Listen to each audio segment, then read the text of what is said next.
my beautiful stars, long time no see, and I'm so happy to be back to my YouTube channel. It did take me some time to record my new video because previously I was busy with my new channel on TikTok.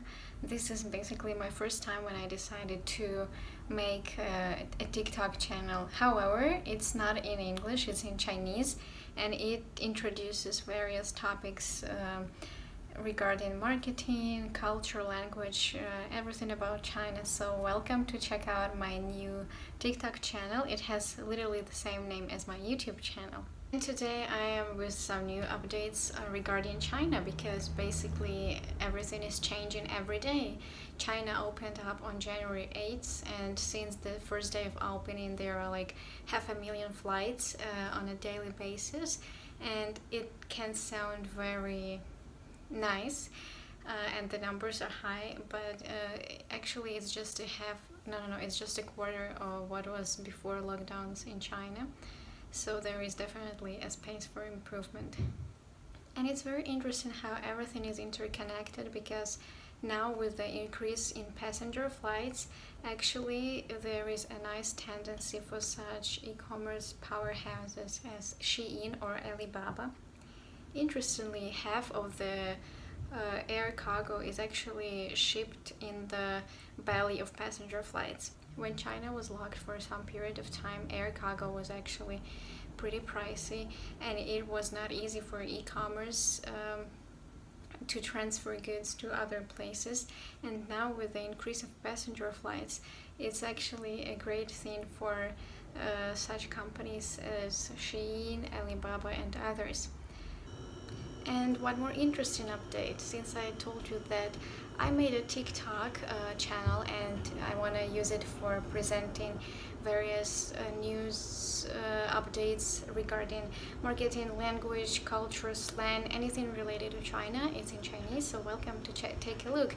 And why not to mention some really interesting updates regarding TikTok. So the Chinese version of TikTok, which is Douyin, is actually in a competition with WeChat, another omnipresent platform when it comes to China, when it comes to living in China, when it comes to Chinese society.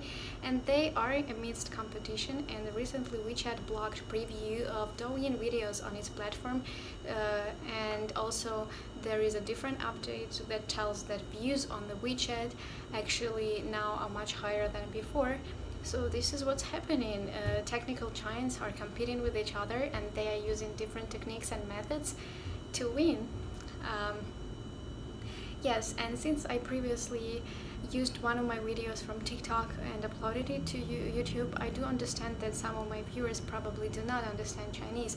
Therefore, let me introduce to you the campaign that I mentioned in that video when I was talking in Chinese, because I think that campaign is really awesome. That's a marketing campaign by McDonald's in China, and its target audience, I believe, is Gen Zers, because the McDonald's is so popular among youngsters in China, especially among students, and therefore McDonald's cooperated with Taiwanese fashion designer.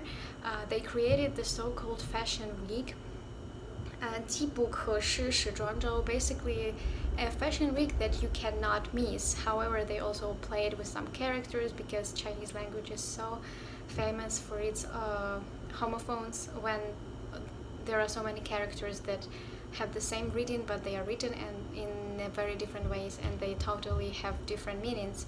So of course that they substituted one of the characters with the character that means chicken, because I would love to say that one of the most famous and popular products among those who go to McDonald's are any kinds of dishes with chicken involved. Therefore, of course, it's reasonable and it's nice. And also, I think this is a great example when the brand made a very good research. They discovered some famous Chinese designers' trends and really used it for their marketing campaign. They used it for the localization of the brand, because they used something familiar to the Chinese customers, and I have to admit that the culture, especially among youngsters, internet culture is developing so fast that it's really difficult to keep track of everything, of all the changes. And therefore I think this is a nice campaign. I really love it, that I wanted to share with you, because I think it offers us a lot to learn. For example, if you want to do business in China or promote your product or anything like that, especially for us, because our cultures are definitely very different, and there are many things that probably we do not know about that culture, what's happening in the society, just as they probably do not know what's happening here. Therefore, if you want to push the product to a new market, definitely it requires a lot of research and digging into. Yes, and I do also see how many of the brands, especially in fashion or cosmetics, are using a different cultural component, because the year of the rabbit is coming, right? The Chinese New Year is literally around the corner, and I see these campaigns. They are really beautiful, they are really very well thought over.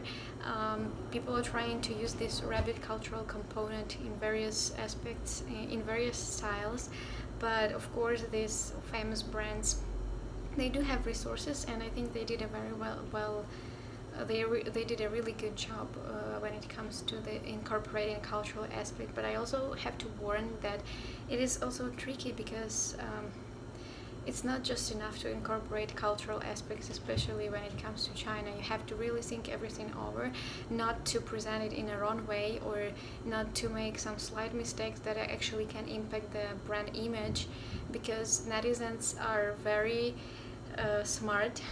They keep track of all the updates, and they always can notice when something is not that good or not professional enough, or when this cultural aspect is used inappropriately. Therefore, it's also a different thing to look out for while incorporating cultural aspect in marketing or in communications. And of course, how not to mention the news related to tech is that basically Jack Ma, that Alibaba signed a contract with the government, so there are some slight changes in this sphere now, worth mentioning.